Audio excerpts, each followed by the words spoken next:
ஸ்ரீ குருப்யோ நமக. குருர் பிரம்மா குருர் விஷ்ணுர் குருர் தேவோ மகேஸ்வரக குரு சாட்சாத் பரம் பிரம்ம தஸ்மை ஸ்ரீ குரவே நமக. சதாசிவசமாரம்பாம் சங்கராச்சாரிய மத்தியமாம் அஸ்மதாச்சாரிய பர்யந்தாம் வந்தே குரு பரம்பராம். குரவே சர்வலோகானாம் விஷஜே பவரோகிணாம் நிதயே சர்வவித்யானாம் தட்சிணாமூர்த்தயே நமக. ஸ்ருதிஸ்மிருதிபுராணானாம் ஆலயம் கருணாலயம் நமாமி பகவத்பாதம் சங்கரம் லோகசங்கரம்.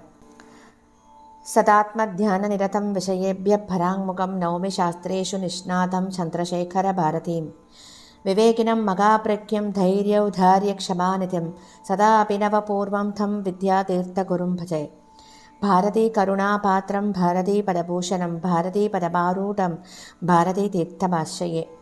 विद्याविनयसम्पन्नं वेदरागं विवेकिनं वन्दे वेदान्ततत्त्वज्ञं विदुशेखरभारतीम्.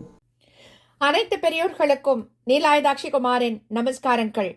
பிரதி குருவாரம் நம்ம சிங்கேரியில் சங்கரரை பத்தி கேட்டுருக்கோம். குருநாதர்களோட பேரருள்ள இந்த காவியத்தின் நூலாசிரியர் திரு கே நாராயண சுவாமி அவர்கள். இவர் எழுதிய புத்தகத்தின் ஒவ்வொரு வரிகளையும் நம்ம அனுபவிச்சு கேட்டுருக்கோம். பிரதி குருவாரத்திலையும் போன வாரத்தின் தொடர்ச்சியை தான் தொடர்ந்து கேட்க போகிறோம்.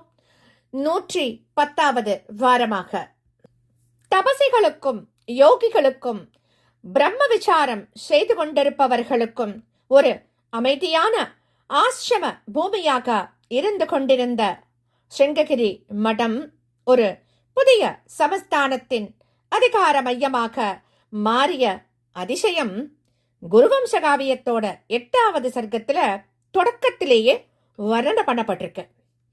முதல் 19 ஸ்லோகங்கள்ல அந்த வர்ணனை ரொம்பவும் அழகா செய்யப்பட்டிருக்கு. அந்த மாறுதல் நமது தேசத்தோட க்ஷேமத்திற்காக நடந்த விஷயம். அதை ஏற்படுத்துவதற்காகவே ஜெகத்குரு ஸ்ரீ வித்யாரண்யர் மனமு வந்து 2வது ஹரிஹரனின் பக்தி பூர்வமான அழைப்பை ஏத்துக்கிறார். அவனுடைய மகுடாபிஷேகத்தை நடத்தி வைப்பதற்காக ராஜதானி நகரத்திற்கு வரத்துக்கு ஒப்புக்கொள்கிறார். முதல் முறையாக ஒரு மேனாவில் அமர்ந்து அதை 8 பேர் சுமந்து செல்ல பிரயாணம் செய்ய சம்மதம் கொடுக்கிறார்.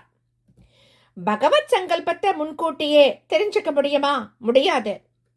அதை அனுசரிச்சு அமையும் சித்தர்களின் காரிய கிரமங்களும் அது அப்படி இருக்கும் இப்படி இருக்கும் அப்படின்னு யாரும் முன்கூட்டியே கூற முடியாதவாறு தான் இருக்கும் இல்லையா?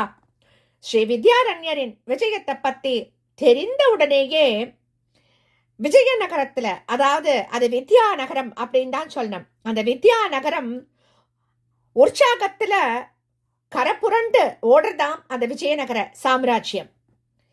புக்க மகாராஜாவை அடுத்து அவருடைய குமாரன் 2வது ஹரிஹரன் சக்கரவர்த்தியாக முடிசூட போகிறான் அப்படிங்கிற அந்த சந்தோஷ செய்தி ஒரு புறம் இருக்க, அந்த முடிசூட்டு விழாவின் போது சிங்ககிரி ஸ்ரீ சாரதா பீடாதிபதி ஜெகத்குரு ஸ்ரீ வித்யாரண்ய மகாஸ்வாமிகள் நேரில் வந்து அதை நடத்தி வைத்து மன்னரை அனுக்கிரகம் பண்ண போகிறார் அப்படிங்கிற செய்தி அரண்மனையில மட்டுமில்லாம ஊரெங்கும் பெரும் மகிழ்ச்சிய பரவச் செய்யறது. எப்போதும் எங்கும் பாதசாரியாகவே யாத்திரை செய்து கொண்டிருந்த மகாஸ்வாமிகள் மேனாவில் ஏறி பிரயாணம் செய்து வருவதற்கு சம்மதித்ததை கேட்டதும் ஹரிஹரனுக்கு பெரும் மன நிம்மதி ஏற்படுது. பீடாதிபதியின் அந்தஸ்தில் உள்ள ஜெகத்குரு நடந்து வருவதற்கு, அதுவும் தன் பொருட்டு அவர் அப்படி வர இருக்கையில் அவர் நடந்து வருவதற்கு ஒப்புதல் அளிப்பது அப்படிங்கிறது பெரும் அபச்சாரம் அப்படின்னு நினைக்கிறான். அது தவிர அவர் பாதசாரியாக குறித்த காலத்துக்குள்ள வந்து சேருவது அப்படிங்கிறதும் ஒரு கஷ்டமான ஒரு விஷயம். அதனால அவன் சந்தோஷப்படுறான். ஆஹா, என்னுடைய தந்தையாரிடம் ஸ்ரீ பாரதீ தீர்த்த சுவாமிகள் சொன்னது உண்மையாயிடுத்து. எப்போதும் ராஜதானியில் பிரசன்னமாக இருக்க வேண்டும், அதாவது எப்பொழுது அந்த ராஜதானியில் பிரசன்னமாக இருக்க வேண்டும் என்று மனதில் தோன்றுகிறதோ அப்போது அவர் தாமாகவே அங்கு வருவார் அப்படின்னு சொல்லியிருந்தார் இல்லையா? பகவத் சங்கல்பத்தால் அவருடைய மனசுல இங்கு வரணும் அப்படிங்கிற எண்ணம் உதிச்சிருக்கு. நான் வேண்டுகோள் விடுத்ததும் அதை அவர் மனமுவந்து அங்கீகாரம் பண்ணிவிட்டார். அது என்னுடைய புண்ணிய விசேஷம்தான். அவரே எங்களுக்கு ஆன்மீக குரு. இங்கேயே என்னுடன் இருக்க அவர் சம்மதித்தால் அவரை ராஜகுரு ஸ்தானத்துல உயர்வாக அமர்த்தி தினம்தோறும் வணங்குவேன். இப்படி எண்ணி மகிழ்ந்து அந்த மகிழ்ச்சியை அமாத்தியர் மாதவரிடம் பகிர்ந்து கொள்கிறான் ஹரிஹரன். அப்போது மாதவர் என்ன சொல்றார்னா, ஸ்ரீ ஆச்சாரியரின் அன்றன்றைய பிரயாண விவரங்களை பற்றி உடனே செய்திகள்லாம் வந்து கொண்டிருக்கு. ஸ்ரீ ஆச்சாரியர் சிங்ககிரியிலிருந்து புறப்பட்டு 3 நாட்கள் ஆனவுடன் முதல் செய்தி கிடைச்சிருக்கு. அவர் ஸ்ரீ சந்திரமௌலீஸ்வரரையும் ஸ்ரீ ரத்னகர்ப்ப கணபதியையும் தம்முடன் எடுத்து வரார். இதுவரை பகலில் மாத்திரம்தான் பிரயாணம் செய்து கொண்டிருக்கார். அப்படி பிரயாணம் செய்தால் இங்கு வந்து சேர 25 தினங்கள் ஆகலாம் அப்படிங்கிறது நம்முடைய கணக்கு. பட்டாபிஷேக முகூர்த்தத்திற்கு குறித்துள்ள நாள்களுக்கு முன் அவர் வந்து சேர வேண்டுமானால் அவர் இரவிலும் பிரயாணம் செய்ய வேண்டியிருக்கும். இரவுல பிரயாணம் செய்வது அப்படிங்கிறது அவருக்கு சமத்தை கொடுக்கும். அதை பற்றி தான் மிக கவலையாக இருக்கு அப்படின்னு அவர் சொல்றார். அப்போ மன்னன் ஹரிஹரன் உடனே பதில் சொல்றான், ஸ்ரீ ஆச்சாரியர் எல்லாவற்றையும் அறிந்தவர். அவர் எப்படி தீர்மானம் செய்து உத்தரவு போடுகிறாரோ அப்படியே நடக்கட்டும். என்னை பொறுத்தவரையில் அவர் இங்கு என்றைக்கு வந்து சேர்கிறாரோ அன்றைக்கு அப்புறம்தான் மகுடாபிஷேகம் அப்படின்னு தீர்மானமாக சொல்லிட்டு ராஜாங்க அலுவல்களை கவனிக்க தொடங்குறான் ஹரிஹரன்.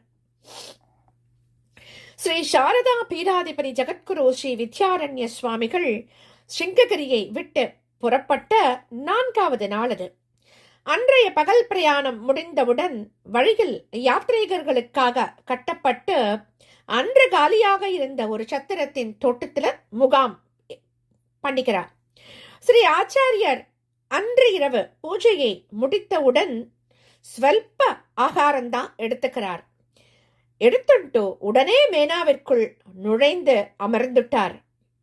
பூஜா மூர்த்திகள் வைக்கப்பட்டிருந்த ஒரு ஓலை பெட்டியை தம்மோட அருகில் வைத்துவிட்டு அதன் மேல் தம் உள்ளங்கையை பிரிச்சு வச்சுக்கிறார்.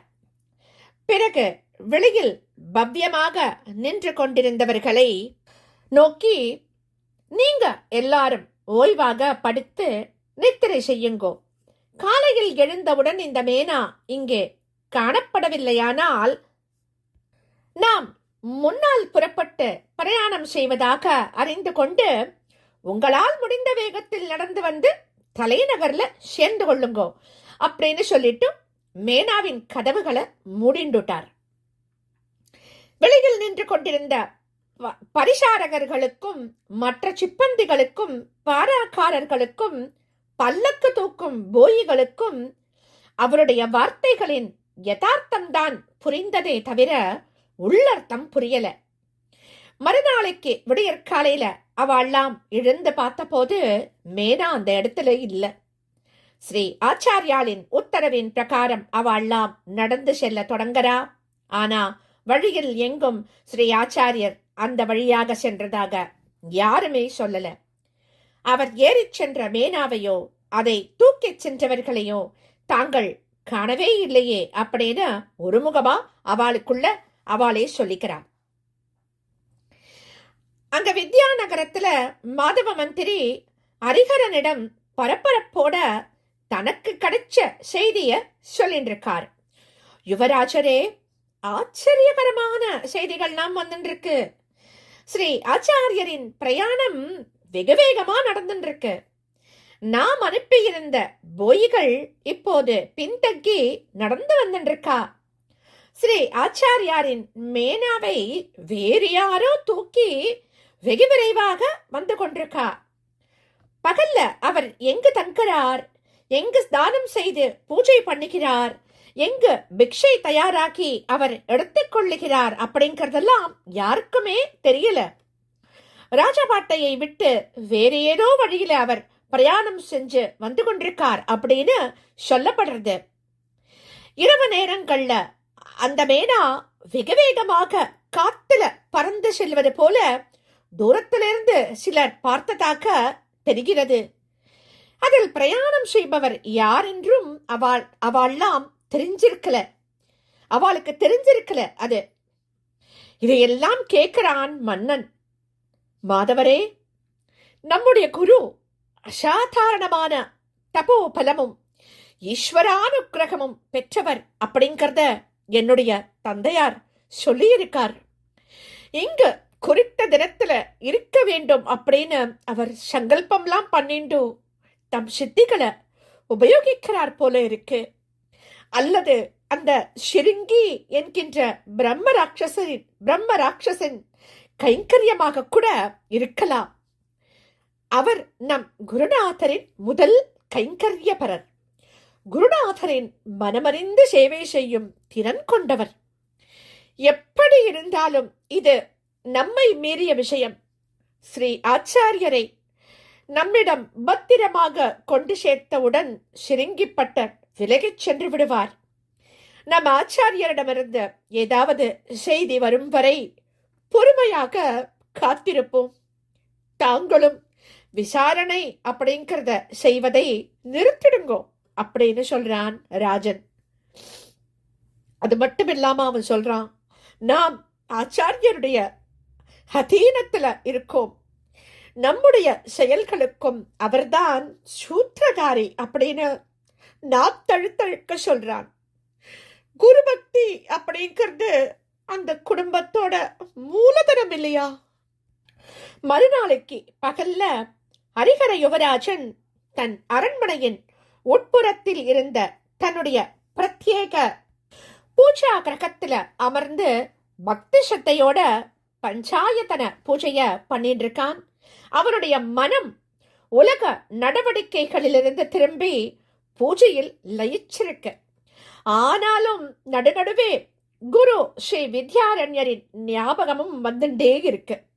அப்போதெல்லாம் அவன் தன்னுடைய 2 கைகளையும் கூப்பி தலை மேல வச்சுக்கிறான். இது எந்த முயற்சியும் இல்லாம தானா நடக்கிறது. ஒருமுறை பானலிங்கத்தை கையில் எடுத்து துடைத்து சந்தனமிடும் போது ஸ்ரீ ஆச்சாரியரின் ஞாபகம் வந்து ஓம் ஸ்ரீ குரவே நமக அப்படின்னு சொல்லிட்டு பானலிங்கத்தையும் சேர்த்து தன் தலைமேல் கைகளை கூப்பி வச்சுடுறான்.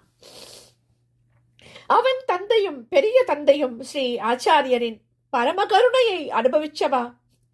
இப்போது தன்னையும் அப்பேற்பட்ட கருணைக்கு பாத்திரமாக கருதி தன்னை ராஜசிம்மாசனத்துல அமர்த்தி ஆசிகூர அவர் வந்து கொண்டிருக்கார். அதுவும் வருந்தி வருந்தி அழைத்த பிறகு தரும் வருகையில்லை. நிருபம் அனுப்பி விஞ்ஞாபனம் செய்ததையே அங்கீகரித்து உடனே புறப்பட்டு வந்துருக்கார். இப்பேற்பட்ட பாகியம் யாருக்கு கிடைக்கும்? இத்தகைய கருணையை யார் அனுபவிச்சிருக்க கூடும்? என் பெரிய தந்தை எங்கே, நான் எங்கே? இப்படிப்பட்ட எண்ணங்கள்லாம் அவனுக்கு எழத் தொடங்குறது. அதனால பூஜை கொஞ்சம் தாமதமாகிறது. அப்போ அவனுடைய பத்தினி வராள். பூஜையின் ஒரு அங்கமான நைவேத்தியத்தை கொண்டு வைக்கும் கைங்கரியம் அவளுடையது. ஆனால் அவள் வெறும் கையோட வரா. அரண்மனையின் முன்னறையில் தேஜஸ்வியான ஒரு பிராமணர் வந்து அமர்ந்திருக்கார். நம் ஆச்சாரியரிடமிருந்து ஏதோ செய்தி கொண்டு வந்திருக்காராம் அப்படின்னு சொல்றாள். பரபரப்படைஞ்சுட்டான் ஹரிஹரன். உடனே பூஜை செய்வதை நிறுத்திடுறான். அப்படியே பிரமிப்போட அவன் சத்தமா அவருக்கு கை கால் சுத்தம் செய்து கொள்ள நீர் கொடுத்து பழமும் அதனுடன் பாலும் தந்து அருந்த சொல்லி இங்கேயே அழைத்து வந்துவிடு. பகவானின் சன்னதியிலேயே நம் குரு அனுப்பியுள்ள செய்தியை கேட்போம் அப்படின்னு சொல்றான். கொஞ்ச நேரத்துல யுவராணி முன்னே வர அவளை தொடர்ந்து அந்த பிராமணர் வரார். அது மிகப்பெரிய அரண்மனை இல்லையா? அங்கங்கே பல காட்சி பொருட்கள். எதையும் அவர் திரும்பி கூட பார்க்கலையாம். நடுப்பிராயமா இருக்கார். தலையில அடர்த்தியான சிகை, நெற்றியில் தலையில் சந்தன கீற்றுக்களாலேயே திருப்புன்றம் அது பளிச்சுன காணப்படுறது. கழுத்துல கௌரி சங்கர ருத்ராட்ச கண்டிகை பசும்பொன்னாலேயே கட்டப்பட்டு தொங்குறது.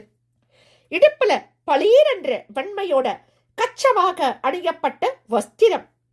மார்பின் குறுக்கே ஜரிகையுடன் கூடிய யோக வேஷ்டி. இப்படியாக காட்சி கொடுக்கிறார் அவர். வரவேண்டும் அமர வேண்டும் அப்படின்னு ஹரிகரன் உபசரித்து வரவேற்க அவர் தனக்கென்று தயாராக போடப்பட்டிருந்த ஆசனத்தின் மேல அமர்ந்துக்கிறார். இதுக்கப்புறம் என்ன நடக்க போறது அப்படிங்கறத நாம அடுத்த வாரம் தொடர்ந்து கேட்கலாம். ஸ்ரீ சத்குரு பாகி, ஸ்ரீ சத்குரு பாகி, ஸ்ரீ சத்குருநாதா சரணம் சரணம் சரணம் சரணம்.